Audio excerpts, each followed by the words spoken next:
Hello dear aspirants, આપ સર્વેનું અમારી YouTube channel game changing સાયકોલોજીમાં હાર્દિક સ્વાગત છે. આજના વિડીયોમાં આપણે આવનારી પ્રોબેશન ઓફિસર સાથે સાથે ચીફ ઓફિસર અને અન્ય કેટલીક સરકારી પરીક્ષાઓ માટે સમાજ કાર્ય એટલે કે સોશિયલ વર્ક સબ્જેક્ટ ખૂબ અગત્યનો છે અને જે વિદ્યાર્થીઓ બેચલર ઇન સોશિયલ વર્ક અને માસ્ટર ઇન સોશિયલ વર્ક સાથે સંકળાયેલા છે તો એમના માટે પણ આ જે સબ્જેક્ટ જે છે ખૂબ અગત્યનો છે. અને એ અંતર્ગત તમે સૌ જાણો છો એ પ્રમાણે કે પ્રોબેશન ઓફિસરના નવા જે સિલેબસ છે એની ડિક્લેરેશન ઓલરેડી થઈ ચૂકી છે અને સમાજ કાર્ય એટલે કે સોશિયલ વર્કમાંથી નિયર અબાઉટ 33% જેટલું વેટેજ રહેવાનું છે. અને જો તમે કદાચ સિલેબસ જોયો હશે તો એમાં વ્યાવસાયિક વિકાસના સાધન તરીકે ક્ષેત્ર કાર્ય આધારિત કેસની રજૂઆત આ ટોપિકની પણ ઇન્ક્લુડ કરવામાં આવ્યો છે. તો એ અંતર્ગત આપણે આજના પ્રકરણની વાત કરવાના છે અને સાથે સાથે સમાજ કાર્ય વિષયનો 53મો વિડીયો છે. જો અગાઉના વિડીયોઝ તમે જોયા ન હોય તો પ્લેલિસ્ટમાં જઈને એ પણ ચેક કરી લેશો, જેથી કરીને તમારા બધા જ કોન્સેપ્ટ જે છે ક્લિયર થઈ જાય. હવે અગાઉના વિડીયોમાં આપણે સંક્ષિપ્ત નોંધમાં કઈ કઈ બાબતો ધ્યાનમાં રાખવી જોઈએ એ ટોટલ 12 જેટલા પોઈન્ટ્સની ડિટેલમાં ચર્ચા કરી હતી. હવે આજના વિડીયોમાં આપણે વ્યાવસાયિક વિકાસના સાધન તરીકે ક્ષેત્ર કાર્ય આધારિત કેસની રજૂઆત કેવી રીતે કરવાની છે તો એ વિષયની વિસ્તૃત ચર્ચા કરીશું. તો સૌપ્રથમ વ્યાવસાયિક સમાજ કાર્ય વ્યક્તિ પોતે પોતાની મદદ કરી શકે તે માટે સક્ષમ કરવાની કળા છે. અગત્યનું છે. જો કોઈ પણ સેવાર્થી હોય એને ઓફકોર્સ હેલ્પ કરવા માટે કાર્યકર્તા તો છે, પરંતુ સાથે સાથે એ પ્રોસેસ દરમિયાન સેવાર્થી જે છે, વ્યક્તિ જે છે એ પોતે પોતાની મદદ કરી શકે, પોતાના પ્રશ્નનું જાતે જ નિરાકરણ લાવી શકે એ માટે એને કેપેબલ બનાવવાની પણ એક આર્ટ છે, એક કળા છે. વ્યાવસાયિક સમાજ કાર્ય વ્યક્તિઓ, કુટુંબો અને જૂથ અને સમુદાયોનું તેમનું સામુદાયિક કલ્યાણ વધારવા માટે કરાતો વ્યવસાય છે. શા માટે વ્યાવસાયિક સમાજ કાર્ય કરવામાં આવે છે? તો વ્યક્તિઓ, કુટુંબો, જૂથો, સમુદાયોને તેમનું સામુદાયિક કલ્યાણ વધારવા, એનું સમાજની સાથે કલ્યાણ વેલફેર વધે. કોનું તો વ્યક્તિ સાથે, કુટુંબ સાથે, જૂથ સાથે એટલે કે ગ્રુપ સાથે, કોઈ સમુદાય એટલે કે કમ્યુનિટી સાથે. તો એ ઇન્ટેન્શનથી કરવામાં આવતું એક પ્રકારનો વ્યવસાય છે જેને આપણે સામાજિક એટલે કે વ્યાવસાયિક સમાજ કાર્ય તરીકે ઓળખીએ છીએ. સમાજ કાર્યનું આખરી ધ્યેય લોક કલ્યાણ અને લોકોના જીવનની ગુણવત્તામાં સુધારો કરવાનું છે. ખૂબ અગત્યની લાઈન છે કે જો એના આપણે આખરી ધ્યેયની વાત કરીએ સમાજ કાર્યના એટલે કે સોશિયલ વર્કના, તો એનું આખરી અને ઇમ્પોર્ટન્ટ અને અંતિમ ધ્યેય એ લોક કલ્યાણ એટલે કે લોકોનું કલ્યાણ થાય અને સાથે સાથે લોકોના જીવનની ગુણવત્તામાં વધારો થાય, એમની જે સ્ટેન્ડર્ડ ઓફ લાઈફ છે ઓકે એમાં ઇમ્પ્રુવમેન્ટ થાય, એમાં વધારો થાય. એ ખાસ જે કાર્ય છે એ બેઝિકલી સમાજ કાર્યનું આખરી કાર્ય છે. દેખીતી રીતે વ્યક્તિગત સમસ્યાઓના સમાધાન સાથે સંકળાયેલું લાગતું સમાજ કાર્ય માત્ર વ્યક્તિગત સમસ્યા પૂરતું જ સીમિત નથી, તે વિશાળ સામાજિક સંસ્થાઓ સાથે સંકળાયેલું છે. સમાજ કાર્ય જીવંત વ્યક્તિઓ સાથે કાર્ય કરતું વિજ્ઞાન છે.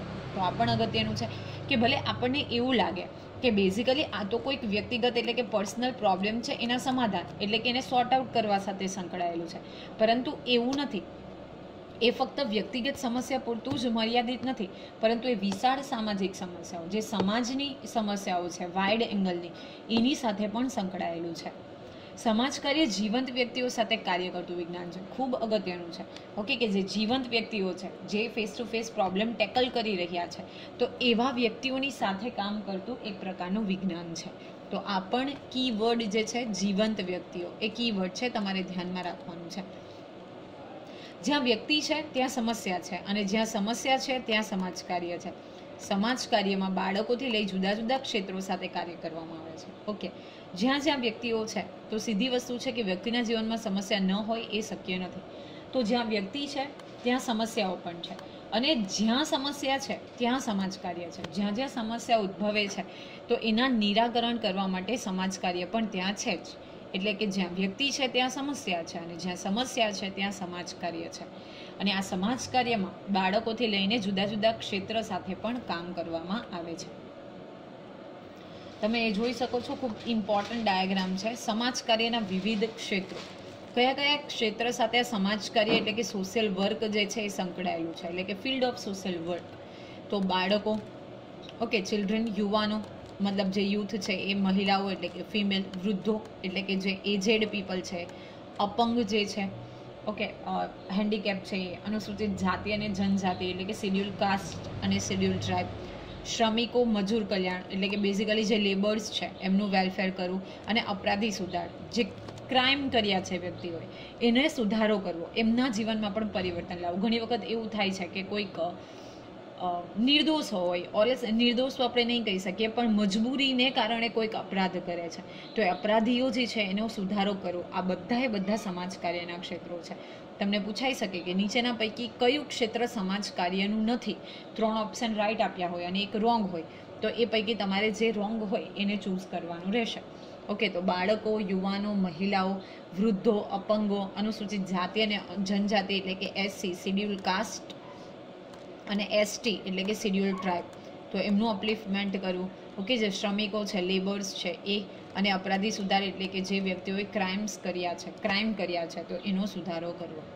ઓકે, આમ સમાજના તમામ વર્ગોના કલ્યાણ અને વિકાસ થાય તે માટે સમાજ કાર્ય પ્રયત્નશીલ છે. જો તમે આપણે જોયું અહીંયા કે ફક્ત કોઈ એક ફ્રેઝ માટે અથવા તો કોઈ એક ક્ષેત્ર માટે નથી, સમાજ સાથે સંકળાયેલા દરેકે દરેક બાળકો છે, યુવાનો છે, મહિલાઓ છે, વૃદ્ધો છે, અપંગો છે, અનુસૂચિત જાતિ જનજાતિ, શ્રમિકો છે, અપરાધીઓ છે, તો બધા જ વ્યક્તિઓ જે સમાજની સાથે સંકળાયેલા છે, એટલે કે તમામ વર્ગોના કલ્યાણ અને તેમનો વિકાસ થાય એ માટે સમાજ કાર્ય છે હંમેશા પ્રયત્નશીલ રહે છે.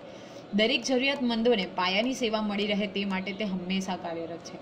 જે નીડી પીપલ છે એને બેઝિક રિક્વાયરમેન્ટ જે છે એ એમની ફૂલફિલ થઈ જાય એ માટે બેઝિકલી તે હંમેશા વર્ક કરે છે. વ્યાવસાયિક મદદ કરવામાં આવે છે. વ્યાવસાયિક મદદ એ સાહજિક મદદ કરતાં જુદી છે. જો તમે કોઈને અનાયાસે મદદ કરો, માનો કે you are passing by road અને ત્યાં કોઈ બેગર છે, તમને એની ઉપર દયા આવે ને તમે મદદ કરો, તો એ સાહજિક મદદ છે, તમે કરી નાખેલી મદદ છે, એટલે કે તમે અનાયાસે કરેલી મદદ છે. પરંતુ જે વ્યાવસાયિક મદદ કરવામાં આવે છે, કારણ કે અહીંયા સંસ્થા હોય, ઇન્સ્ટિટ્યુશન્સ હોય, વ્યક્તિઓ હોય, તો એ કોઈ સાહજિક મદદ નથી કરતા, પરંતુ એના પ્રોફેશનના એક ભાગરૂપે મદદ કરે છે. તે સેવાર્થીની જરૂરિયાતોને કેન્દ્ર રાખીને આપવામાં આવે છે. જેવી જરૂરિયાત, માનો કે સામાજિક જરૂરિયાત છે તો એ પૂરી કરવામાં આવે, ઓકે, ફાઇનાન્શિયલ રિલેટેડ છે તો એ કરવામાં આવે, માનસિક કોઈ કાઉન્સેલિંગની જરૂરિયાત છે તો એનું જે જરૂરિયાતો છે એ ધ્યાનમાં રાખીને કરવામાં આવે છે. સમાજ કાર્યના જ્ઞાન અને કુશળતાઓ સતત વૃદ્ધિ અને વિકાસ થતા રહે છે. વિભિન્ન સામાજિક સમસ્યાઓના અભ્યાસ અને તેને સંબંધિત વૈજ્ઞાનિક જાણકારી માટે સમાજ કાર્યમાં સંશોધનનો ઉપયોગ કરવામાં આવે છે. ઓકે, જે સમાજ કાર્યની વાત કરીએ તો એનું જે જ્ઞાન છે, ઓકે, એ અને કુશળતા એટલે કે જે એબિલિટી સ્કિલ્સ છે એમાં સતત વૃદ્ધિ અને વિકાસ થતો રહે છે. એટલે સામાજિક સમસ્યાઓનો અભ્યાસ કરી એની સાથે વૈજ્ઞાનિક ઢબે જાણકારી મેળવી અને પછી જે સંશોધન છે એનો ઉપયોગ કરવામાં આવે છે. જ્ઞાનનું પરીક્ષણ અને પુનઃ પરીક્ષણ પણ કરવામાં આવે છે.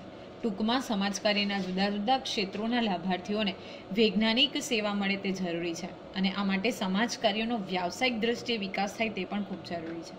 જો વૈજ્ઞાનિક ઢબે ફક્ત કરવા પૂરતી સેવા નહીં, પણ એ કરવાથી આપણને પરિણામ મળશે, કયા મેથડનો ઉપયોગ કરીશું, ઓકે, કઈ ટૂલ્સ ઇક્વિપમેન્ટ જે છે એનો ઉપયોગ કરીશું, તો વૈજ્ઞાનિક સેવા મળી રહે એ ખૂબ જરૂરી છે.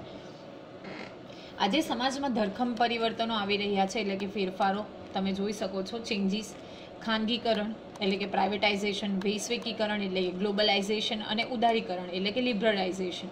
આ જમાનામાં સમાજના પાયાના પરિવર્તનો આવી રહ્યા છે. વ્યક્તિના પ્રશ્નોમાં પણ ઘણું વૈવિધ્ય છે. સમાજ કાર્યના જુદા જુદા ક્ષેત્રોમાં વધારો થઈ રહ્યો છે, ત્યારે સમાજ કાર્યનો વ્યાવસાયિક વિકાસ થાય જરૂરી છે. તમે જુઓ છો કે ખાનગીકરણ, વૈશ્વિકીકરણ અને ઉદારીકરણને કારણે જે ડેવલપમેન્ટ પ્રોસેસ છે એ ખૂબ ફાસ્ટ છે. ઓકે, એમાં ધરખમ પરિવર્તનો આવે છે ડે બાય ડે. એટલે જો આપણે આપણી જાતને અપડેટ ન કરીએ તો કદાચ પાછળ રહી જઈએ, અને એ માટે જ જે આપણે સમાજ કાર્ય છે તો એના જુદા જુદા ક્ષેત્રોમાં પણ એને અનુલક્ષીને ચેન્જીસ થાય, એનો વિકાસ થાય, એનું ડેવલપમેન્ટ થાય એ ખૂબ જરૂરી છે. હવે ક્ષેત્ર કાર્ય આધારિત કેસ વિશેની રજૂઆત આપણે કેવી રીતે કરી શકીએ તો એની આપણે ડિટેલમાં ચર્ચા કરીએ. તો સામાજિક વૈયક્તિક સેવા કાર્યમાં જ્યારે સામાજિક કાર્યકર્તાને ફિલ્ડ વર્કમાં જુદા જુદા પ્રકારની સમસ્યાવાળા સેવાર્થીઓને મળવાનું થાય છે. જુદા જુદા પ્રશ્નોમાં આજકાલ બાળકોના પ્રશ્નો વધારે જટિલ થતા જાય છે. જો જે કોઈ કાર્યકર્તા છે એટલે દરેક ફિલ્ડ વર્કમાં અલગ અલગ લોકોને મળવાનું થાય છે, જેની સમસ્યાઓ પણ કેવી હોય છે, અલગ અલગ હોય છે. આપણે અગાઉ પણ જોયું હતું કે વ્યક્તિએ સમસ્યા જે છે એ હંમેશા બદલાતી રહે છે, અને ખાસ કરીને આપણે આજના જનરેશનના બાળકોની વાત કરીએ તો એમને લગતા જે પ્રશ્નો જે છે એ વધારે કોમ્પ્લેક્સ થતા જાય છે. ઘરેથી ભાગી આવેલ બાળકને નિવાસ વ્યવસ્થાના સંદર્ભે કઈ રીતે મદદરૂપ થવું તે બાળકને મદદરૂપ થવાની પ્રક્રિયાના સંદર્ભમાં વિગત મૂકવાનો પ્રયત્ન કરેલો છે. વ્યાવસાયિક વિકાસ માટે આ બાબત ખૂબ જ પાયારૂપ છે. ઓકે, અહીંયા આપણે કેસ સ્ટડી જોવાના છે. જે બાળક જે છે ઘરેથી ભાગી આવ્યું છે અને એનું નિવાસ સ્થાન માટે એડજસ્ટમેન્ટ કરવાની જરૂર છે.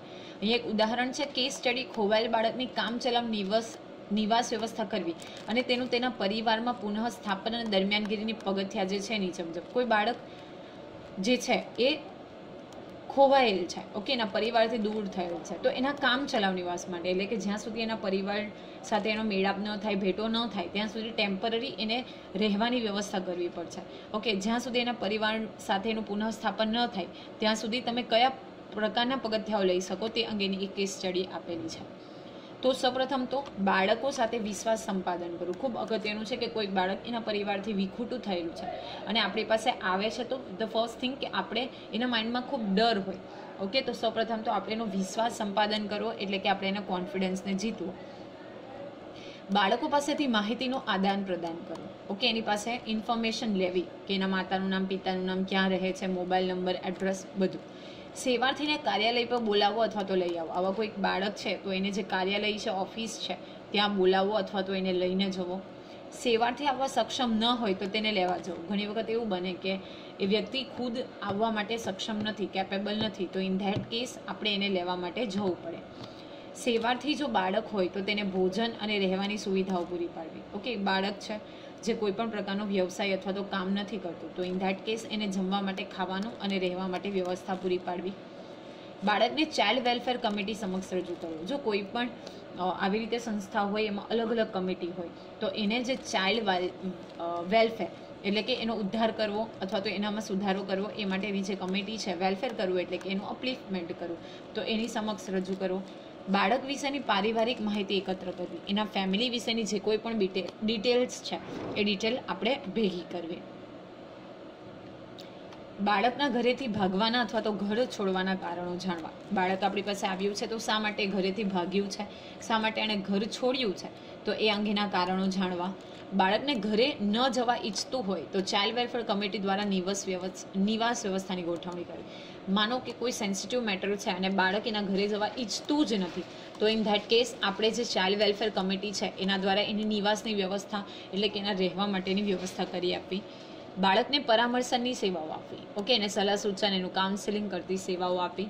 બાળકના માતા પિતા સુધી પહોંચાડવા સંકળાયેલ તંત્રોની મદદ લેવી. ઓકે, કોઈ પોલીસ છે, કોઈ એનજીઓ છે, સ્પેશિયલી પોલીસ, તો એની સાથે જે સંકળાયેલું તંત્ર છે, જે એફઆઈઆર કે બીજું કોઈ ઇન્ફોર્મેશન હોય તો એના આધારે આપણે એના માતા પિતા સુધી પહોંચાડવા માટે જેટલા ઇમ્પોર્ટન્ટ ફેક્ટર્સ છે તો એની હેલ્પ લેવી.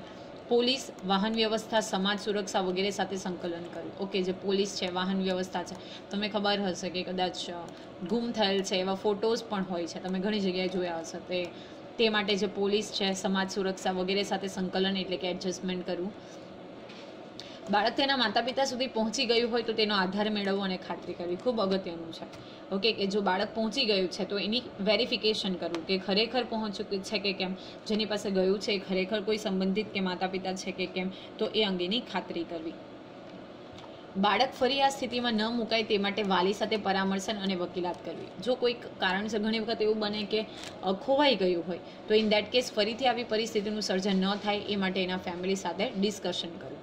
બાળકના પુનઃસ્થાપન અંગે સમયાંતરે પ્રતિભાવ મેળવતા હોય. ઓકે, એનું પુનઃસ્થાપન એડજસ્ટમેન્ટ થયું છે કે કેમ, ફરીથી એ બાળક એના ફેમિલી સાથે સારી રીતે રહેતું થયું છે કે કેમ, તો એ અંગે પ્રતિભાવ એટલે કે હંમેશા થોડા સમયે ફીડબેક મેળવતા રહેવું. આમ વ્યાવસાયિક સેવાઓને વધુ અસરકારક બનાવવા માટે ઉપરોક્ત વિવિધ બાબતોને અનુસરીને બાળકને કામચલાઉ નિવાસ વ્યવસ્થા અને પરિવારમાં બાળકોનું પુનઃસ્થાપન કરી શકાય. તો આપણે જે ઉપરના સ્ટેપ્સ જોયા એના આધારે આપણે જે તે બાળકનું પુનઃસ્થાપન જે છે એ કરી શકીએ.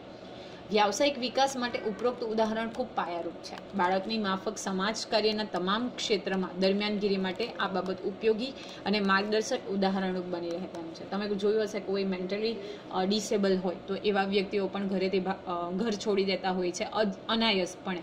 ઓકે, અને એમને આઈડિયા નથી રહેતો, તો ઇન ધેટ કન્ડિશન એવા વ્યક્તિઓને પણ આપણે ફરીથી એના ફેમિલી સાથે કનેક્ટ કરીએ તો ઇન ધેટ કેસ આ જે એક્ઝામ્પલ છે તો એ માટે આપવામાં આવેલું છે.